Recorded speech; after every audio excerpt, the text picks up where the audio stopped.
If you are the Patriots, if you are Elliott Wolf, if you are Robert Kraft, if you are Mike Vrabel, it is time to strike on Micah Parsons. Weird story coming out of the Cowboys yesterday as Jerry Jones is talking to media and saying that he and Micah Parsons sat down, talked about what the deal was going to be to get him signed, to get him back out there on the field. He then wrote it up, sent it to Micah Parsons' agent, who responded with, "Shove this up your..." Keister. You know what? Your keister. Yes. Did he say keister? He didn't. I like keister. He's used a different word. Keister, great word. But this is very weird to me. If Jerry Jones is being honest, and I guess you can decide whether or not Jerry Jones is an honest man, and he and Micah talked about what the number was going to be. He wrote it up, sent it to the agent, and the agent said, "Screw you."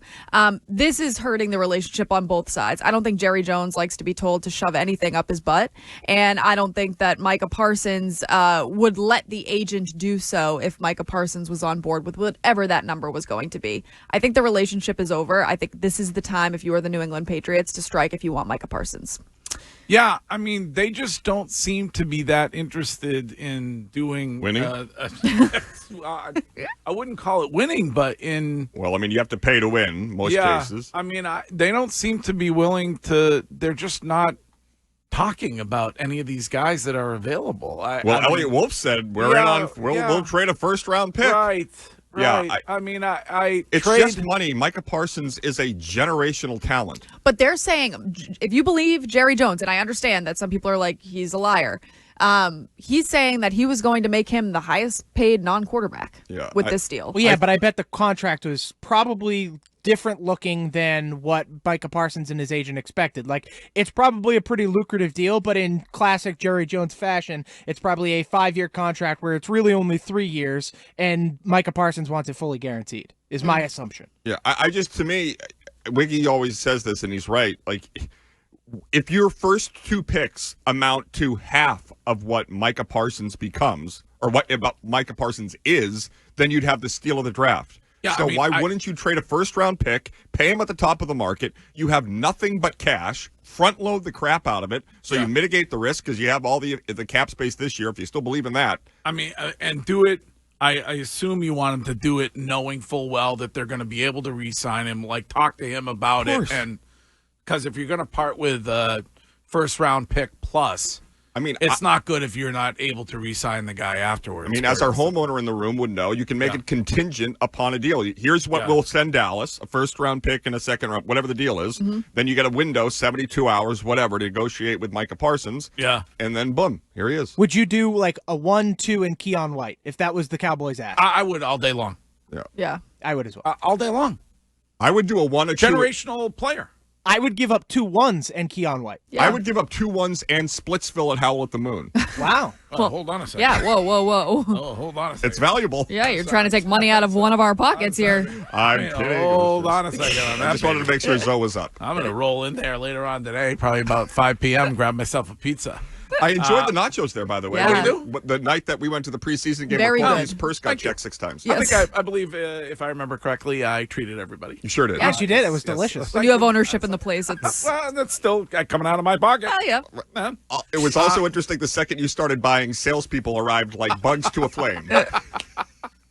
This is Walter from Boston. Hello, Walter.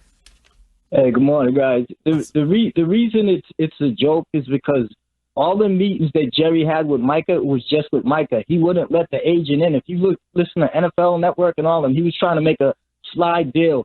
And Micah kept saying, I need my agent. Then last minute, Jerry throws something to his agent. So his agent was like, F you. It's like, but Curtis is right. And this is what kills me with Tommy Curran and them. They wouldn't give up 2 for Micah Parsons. Your next first 2-round picks are not going to be what that guy's going to give you in the next, 7 to 8 years, maybe 10 years. It's like you give up 2 and anybody else. It's like it's what kills me. I love the Patriots. I'm 60, almost 3 years old. I want to get back to winning. This is crazy. The stuff, these little nitpicking stuff they do. No, Wiggy That's a good point. I don't say this a lot, but Wiggy was spot on yesterday when he said that the only way, really, when it comes to landing a superstar in the NFL now, the only way is trade. Like teams don't allow guys to get to free agency. Right. And it's the greatest sign of how the cap doesn't exist, because if a team has a great player, they are able to retain him. And when it look at the second round pick. So you wouldn't trade Jalen Polk and Tyquan Thornton for Micah Parsons? Those are 2 second round picks. You know, Keon White, who was playing last night, and according to reports, was barely noticeable against the Giants' third stringers, was a second round pick. Like, it is so stupid the way people become so obsessed with draft picks. Who cares about draft picks? And even if the Patriots are super obsessed with draft picks, then why aren't you in on Trey Hendrickson, who's going to cost less than half of what it's going to cost for Micah Parsons, but is also still a 4 out of 5 double-digit sack guy? Like, it makes no sense to me that they are not heavily in on either of them. But even as a fan, like, I never had the inclination to worry about the long-term stability of an organization. I want them to win as quick as possible. Yep. I want to watch them be successful. The fact that a fan of the Patriots would say, no, don't give me Micah Parsons. I want to see who we get 27th overall next year in the draft. But Cole Strange, come on down. Is that new? Because you guys are older than I am. When you guys were in high school. Some of us don't look it, but go ahead. Correct. Right, when you guys were in high school and older, did people care about the future of franchises, or did they only care about winning right now? Because I do feel like this is a new trend of people wondering, like, oh, well, we're gonna suck in 3 years. It's like, who cares? Let's just figure it out for right now. It does seem like things have shifted in the way fans feel about these teams. I think around here, many fans have been brainwashed into believing that the part of the reason that the Patriots way was so successful was because they never got into cap jail. Dale Arnold would talk day after day about how the Colts are going to get into cap jail with Marvin Harrison, and it never happened, never got into jail.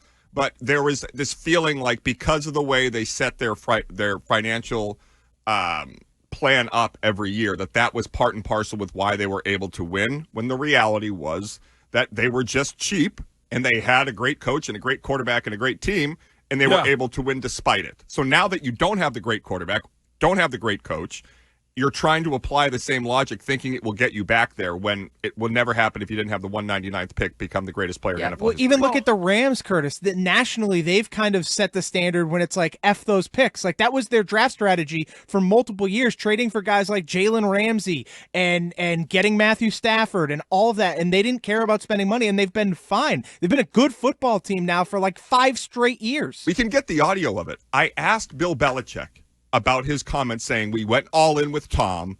We had to take a step back because of cap ramifications. And he cited the Rams and the Bucks as 2 teams who did it wrong, who were in financial, in tough spots against the cap.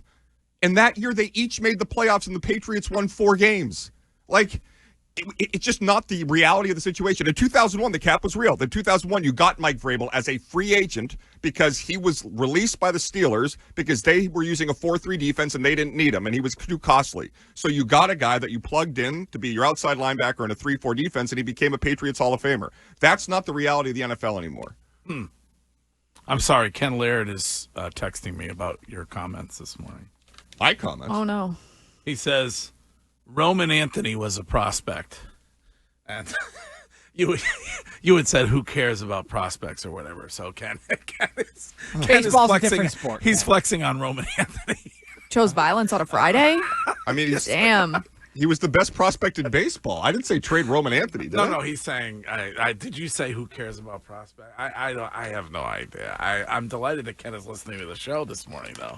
Yeah, I mean, Ken has been wrong. I mean, if you really want to do this, we can, Ken. Like, let's go play the sound about how Brady was wrong to go to Tampa. He made a fool of himself. He ripped the weather, and Ken said people here would hate him forever. 60,000 people saw one night, then 50,000 people flooded the concourse to see an effing statue. Yeah, but he's right. I mean, you can build from within. It just takes you a long time to do that. Well, I don't know. And then you fire the guy that you're taking credit for having. You fire the guy that found Roman Anthony. Yeah, I mean, I think it's clearly more difficult in the NFL. I mean, we're going to find out.